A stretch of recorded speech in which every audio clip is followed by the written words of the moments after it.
स्वागत है आप लोग का परीक्षावाड़ी चैनल पे। हम लोग भारतीय संसद को पढ़ रहे थे। इसमें हम लोगों ने काफ़ी चीज़ें पढ़ चुके हैं। आज हम लोग विधेयक के बारे में पढ़ेंगे। विधेयक में भी धन विधेयक को छोड़ के पढ़ेंगे। धन विधेयक को अगले क्लास में पढ़ा जाएगा। आज हम लोग साधारण विधेयक एवं सरकारी एवं गैर सरकारी विधेयक के बारे में जाना जाएगा। तो देखिए, विधेयक क्या होता है। तो कोई भी अधिनियम होता है, वो अधिनियम पास होने से पहले वो विधेयक होता है। क्या होता है? विधेयक होता है। तो विधेयक दो प्रकार का होता है, एक सरकारी, एक गैर सरकारी। सरकारी विधेयक क्या होता है कि ऐसा विधेयक जिसे किसी मंत्री ने सदन में पेश किया हो, उसे सरकारी विधेयक बोला जाता है।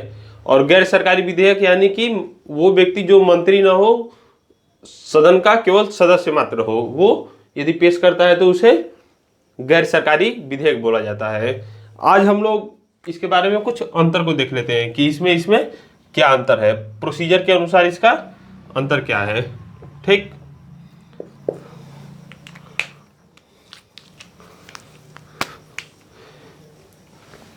तो सरकारी विधेयक को किसी मंत्री के द्वारा पेश किया जाता है। ये सामान्य सदस्य के द्वारा गैर सरकारी विधेयक को पेश किया जाता है।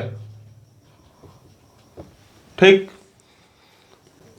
यह सरकार की नीतियों को प्रदर्शित करता है। किसको प्रदर्शित करता है? सरकार की नीतियां जो होती है वो उसकी किस नीति पे कार्य करने वाला है या क्या लागू करने वाला है, ये उसको प्रदर्शित करता है। लेकिन जो गैर सरकारी विधेयक है वो क्या प्रदर्शित करता है? तो वो विपक्ष का मंतव्य प्रदर्शित करता है। विपक्ष का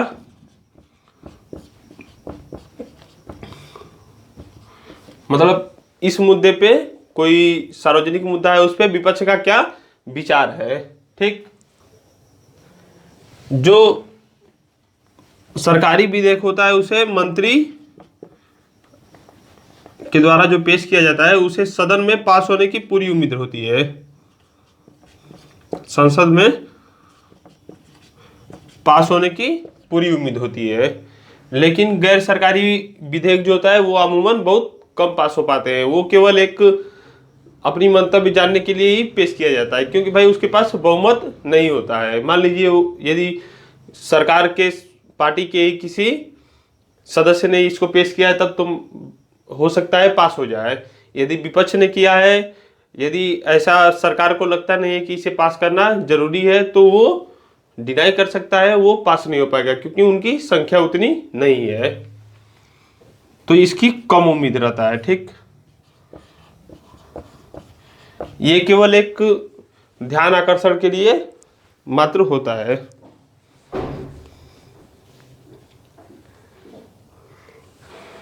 जो सरकारी विधेयक होता है उसको यदि लोकसभा में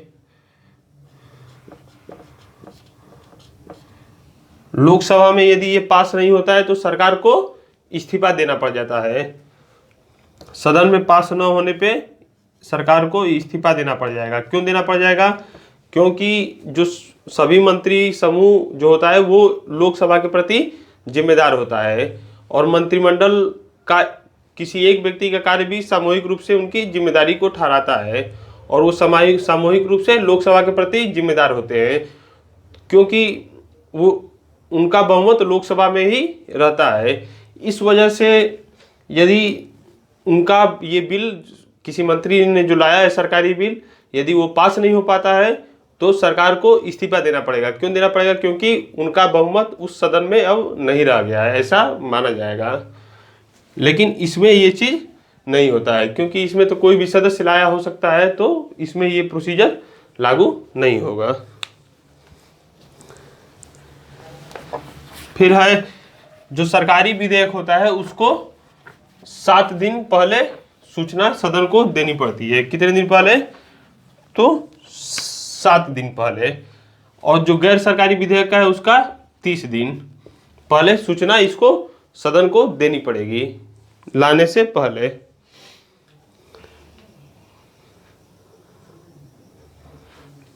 और जो ये है वो विधि विभाग के,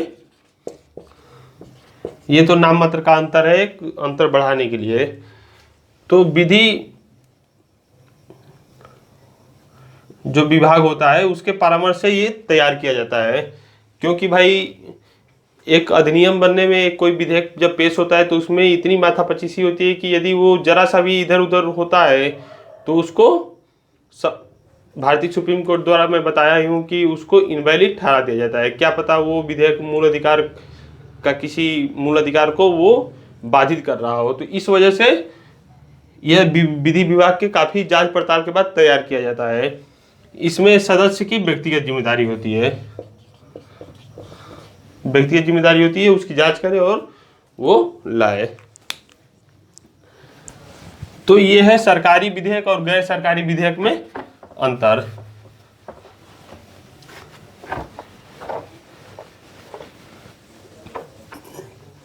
अब विधेयक के कुछ इस प्रारूप के प्रकार को देखेंगे। एक होता है साधारण विधेयक,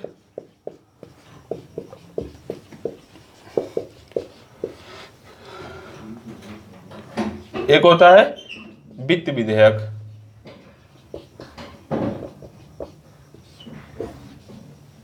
इसके अंतर्गत ही धन विधेयक भी आता है। क्या आता है? धन विधेयक भी आता है। और वित्त विधेयक 1 और 3 रहता है। ठीक, तो इसके बारे में हम लोग अगले क्लास में पढ़ा जाएगा। आज हम लोग इसके साधारण विधेयक की किस प्रक्रिया में सदन में जाता है, कैसे उसको पास किया जाता है और कब वो विधेयक से अधिनियम बन जाता है, इसके बारे में हम लोग आज देख लेते हैं।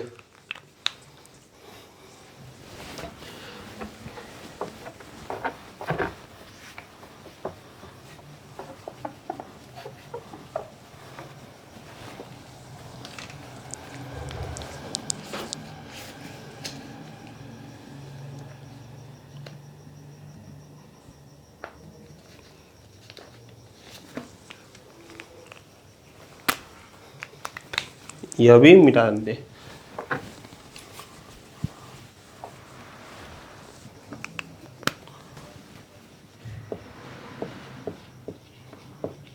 साधारण विधेयक, साधारण विधेयक मतलब कि ऐसा विधेयक जो वित्त विधेयक या धन विधेयक नहीं है, वो साधारण विधेयक है। ठीक, तो साधारण विधेयक की पास होने की प्रक्रिया के हम लोग बारे में पढ़ेंगे। यह भारतीय संविधान के आर्टिकल 107 में इसका उल्लेख किया गया है। तो हम लोग देखते हैं किस प्रकार से पास होता है। तो सबसे पहले ये जान लीजिए, कोई भी साधारण विधेयक वो किसी भी सदन में पेश किया जाता है, उसका प्रस्ताव किसी भी सदन में लाया जा सकता है। तो लोकसभा में भी लाया जा सकता है, राज्यसभा में भी लाया जा सकता है। ठीक,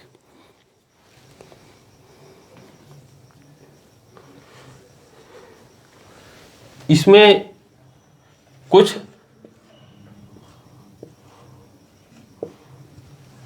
उसके जो विधायी प्रारूप है या प्रक्रिया है उसको, उसके तहत इसको गुजरना पड़ता है। किसको गुजरना पड़ता है? तो साधारण विधेयक को गुजरना पड़ता है। तो इसमें होता है प्रथम पाठन। आप यह कल्पना कीजिए, किसी एक सदन को मान के कल्पना कीजिएगा कि यह विधेयक लोकसभा में पेश हुआ है या राज्यसभा में पेश हुआ है। किसी एक सदन को मान के चलिए, किसी भी सदन में ये पेश होता है। तो सबसे पहले इसमें क्या होता है? प्रथम पाठन। प्रथम पाठन में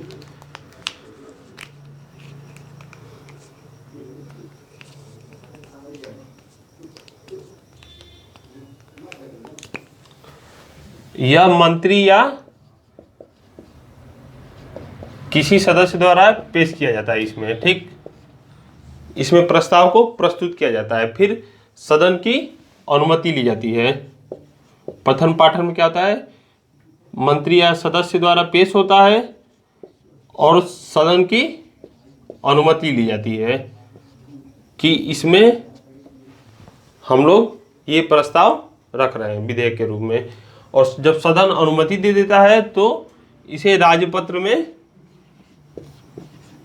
भारत का जो राजपत्र होता है उसे उसमें प्रकाशित करवाया जाता है।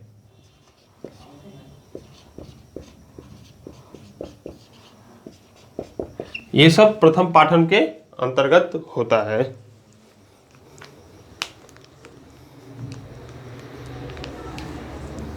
उसके बाद क्या होता है,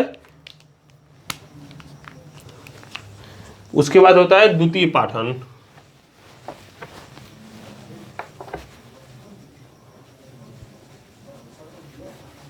इसमें प्रथम पाठन में मात्र आसान भाषा में समझ लीजिए कि केवल इतना ही होता है कि विधेयक प्रस्तुत किया गया सदन के समक्ष, यह विधेयक किसी मंत्री या सदस्य द्वारा लाया गया है और यह विधेयक प्रस्तुत होने के बाद सदन की अनुमति ली गई है कि इसमें सदन में हम प्रस्तुत करना चाहते हैं। उसके बाद प्रस्तुत होने के बाद इसको भारत के राजपत्र में प्रकाशित कराया गया है, इस पूरे प्रोफार्मा को। फिर उसके बाद होता है दूसरा द्वितीय पाठन।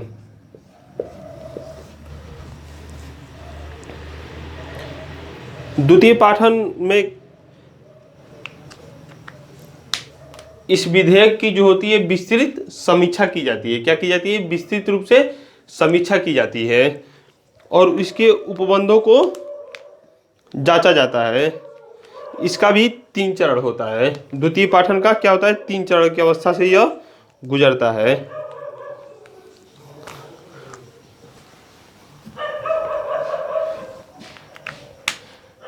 इसके जो तीनों चरण है क्रमशः देख लेते हैं। पहला है साधारण बहस की अवस्था। इसमें साधारण बहस होता है। बहस में क्या होगा? तो बहस में जो विधेयक के सिद्धांत हैं या उपबंध हैं उस पे चर्चा किया जाता है। ठीक, इसी में एक सामान्य तौर पे ही चर्चा किया जाता है केवल।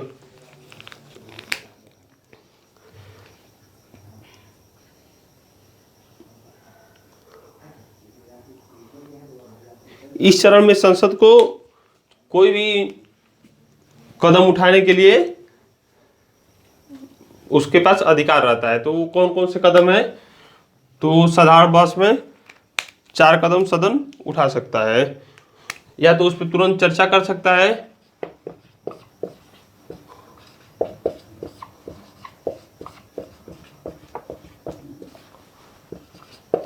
या कोई चर्चा के लिए तिथि नियत कर सकता है।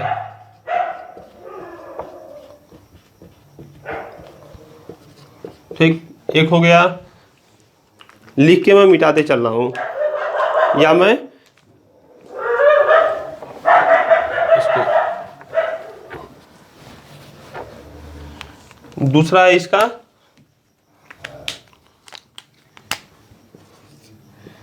यह सदन की प्रवर समिति को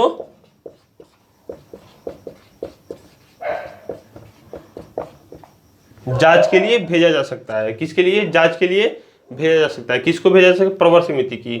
जिस सदन में पेश किया जाता है उसी के सदस्यों से मिलकर एक प्रवर समिति बनती है और वही उस समिति उस विधेयक की जांच करती है। यह तीसरा है कि दोनों सदनों की संयुक्त समिति को भी दिया जा सकता है। इनमें से किसी कोई भी एक कार्य लोकसभा या राज्यसभा के सदन के अधिकारी कर सकते हैं। ठीक, ये सदन का अधिकार होता है।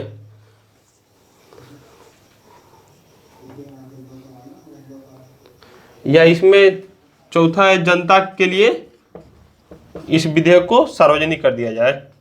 जनता का राज, भाई देश में कोई भी विधेयक बनाना है तो उसमें जनता का भी राय बहुत ही महत्वपूर्ण होता है, क्योंकि जनता जब तक राजी नहीं होगी तब तक कोई विधेयक बनाने में काफ़ी कठिनाई का सामना करना पड़ता है। जगह जगह धरने होने लगेंगे, हमारे लिए ये अहितकर है, ऐसा लोग सोचने लगेंगे तो फिर अमूमन होता रही रहता है। जैसे अभी कृषि बिल पे चल रहा था, तो ये सब प्रक्रियाएं चलती रहती हैं।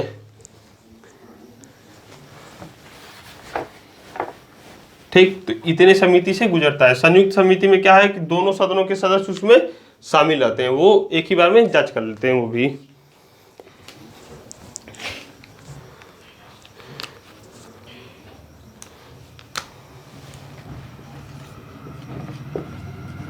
समिति अवस्था में बताया ही कि प्रवर समिति को भेजा जाएगा या संयुक्त समिति को। प्रवर समिति केवल अपने सदन की समिति होती है, संयुक्त समिति क्या होती है, वो दोनों सदनों के सदस्यों से मिलकर एक समिति बनी होती है, उसको भेजा जाएगा, वो उसकी अच्छे से जांच करेगा, उसके बाद वो सदन को देगा वापस।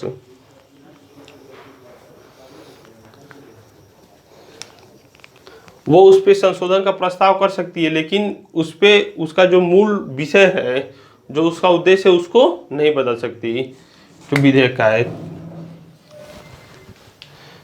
तीसरा है विचार विमर्श की अवस्था।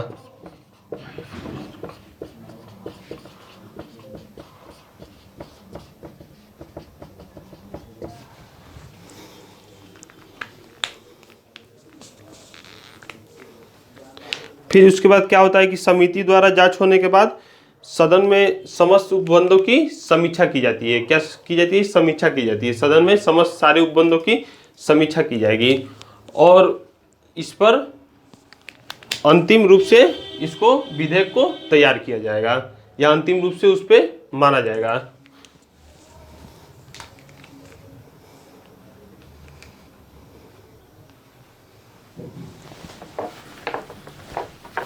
सामान्य चर्चा के अनुसार सदन के जो सदस्य होते हैं वो संशोधन पे भी राय दे सकते हैं कि इसमें ये प्रावधान को संशोधित कर दिया जाए, या संशोधन सहित या संशोधन रहित, जैसे भी है। यदि वो पास हो जाता है तो ये द्वितीय पाठन कंप्लीट होता है। इसमें क्या होता है कि विधेयक, इसमें क्या हुआ प्रथम पाठन में कि इस विधेयक प्रस्ताव में पेश किया गया, इसमें क्या हुआ अंतिम रूप से तैयार हुआ।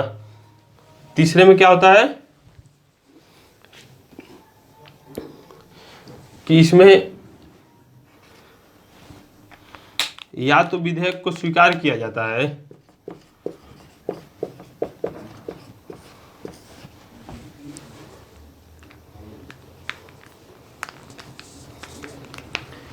तीसरी पाठन में क्या होता है कि इस पे अब संशोधन पे चर्चा नहीं, या तो इस पे स्वीकार किया जाएगा या तो अस्वीकार किया जाएगा। इस विधेयक को इस पे चर्चा होती है, न कि संशोधन पे चर्चा होती है।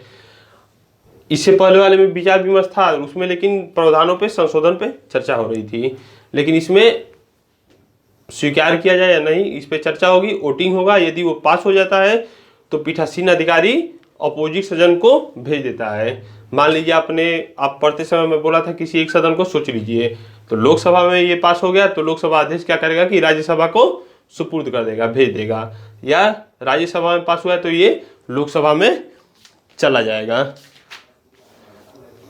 जब दूसरे सदन में ये विधेयक जाता है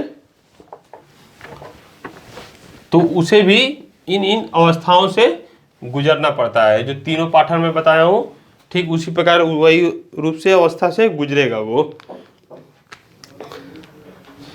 फिर तीसरे पाठन में क्या होता है कि सदन को 3 अधिकार प्राप्त होते हैं जो अपोजिट सदन है। कौन कौन से हैं? तो यह विधेयक को वो उसी रूप में पारित कर सकता है और सदन को भेज सकता है। उसी रूप में, जिस रूप में पहले सदन से वो दूसरे सदन से आया है, उसी रूप में पारित करके फिर उसी सदन को भेजेगा जिस सदन में वो प्रस्ताव पेश हुआ है।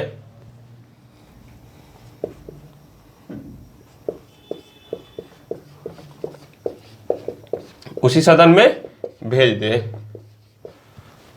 या दूसरा है कि उसमें कुछ संशोधन के साथ पारित करके भेज दे।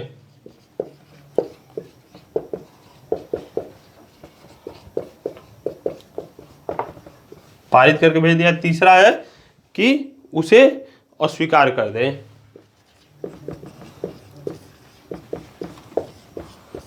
दूसरा सदन इसे स्वीकार ही न करे,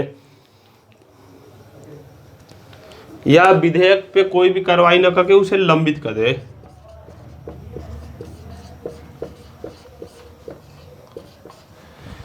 तो इस स्थिति में तो पास हो जाता है, लेकिन इस स्थिति में क्या होता है कि भाई एक सदन में पास हो गया, दूसरे सदन में पास नहीं हुआ, तो क्या कौन सी स्थिति उत्पन्न हो गई?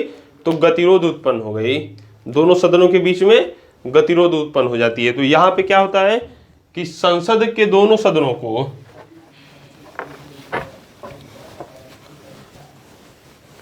मिला के एक सदन में बैठाया जाता है, उसे ही संयुक्त अधिवेशन कहा जाता है। यह राष्ट्रपति बुलाता है और लोकसभा अध्यक्ष इसकी अध्यक्षता करता है, और उसमें इसे बहुमत से पास किया जाता है। कैसे पास किया जाता है? बहुमत के द्वारा पास किया जाता है। मैं पिछली क्लास में भी बताया था, इसमें भी बता रहा हूँ। यह आर्टिकल 108 में जो ज्वाइंट सीटिंग दिया गया है, संयुक्त अधिवेशन, इसमें लोकसभा राज्यसभा को एक कमरे में बैठा दिया जाता है और दोनों सदस्यों को जोड़ के जो इनका बहुमत होगा उस पर पास कर लिया जाता है। यदि गतिरोध उत्पन्न हुआ तो अब केवल एक ही सदन आ जाएगा, पास होने में भी आसानी लगी। एक जगह से पास हो गया, जितना वोटिंग मिला, पास हुआ कि नहीं हुआ, इस पे आसानी से हल निकाला जाता है। उसके बाद क्या होता है कि ये स्थिति समाप्त हो जाती है, तो यह विधेयक जो है वो राष्ट्रपति के पास जाता है। किसके पास? राष्ट्रपति के पास जाता है।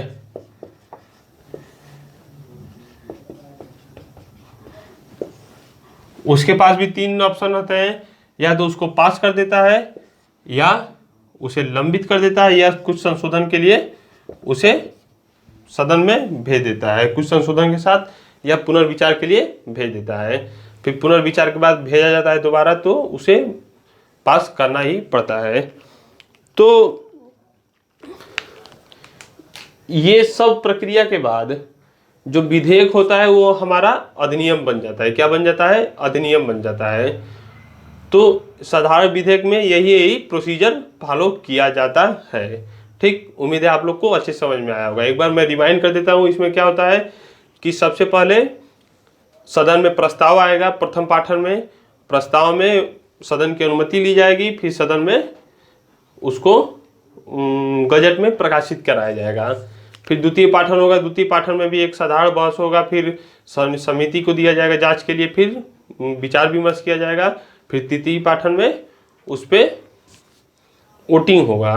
उसके बाद पास होकर दूसरे सदन में जाएगा। दूसरे सदन के पास क्या क्या ऑप्शन रहेंगे ये भी मैं बताया। फिर वहाँ से यदि पास हो जाता है तो राष्ट्रपति के पास आता है। राष्ट्रपति के पास होने पे वो विधेयक अधिनियम का रूप लेता है। ठीक,